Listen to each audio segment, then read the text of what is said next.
Maharashtra bulletin, नई सोच नई दिशा। मंगलवार 28 अक्टूबर को मंत्रालय में हुई कुंभ मेला मंत्री समिति की बैठक में महाजन ने कहा कि आगामी कुंभ मेले में करोड़ों भाविक व साधु महंत नासिक में आगमन करेंगे। ऐसे में गोदावरी नदी की मिलने वाले गंदे पानी को नदी से अलग करने की प्रक्रिया शुरू की जाए और इस पर प्राथमिकता के आधार पर कार्रवाई करने के निर्देश दिए गए।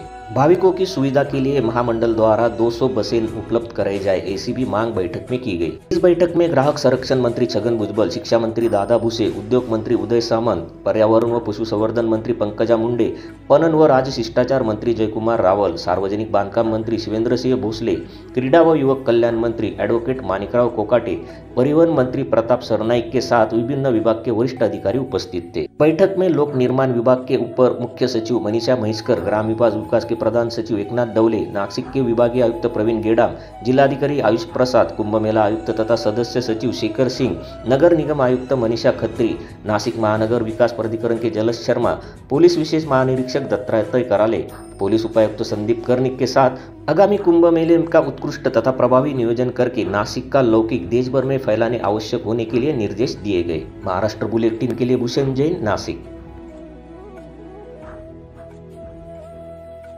महाराष्ट्र बुलेटिन यूट्यूब चैनल को शेयर करें, सब्सक्राइब करें, बेल आइकॉन पर क्लिक करें।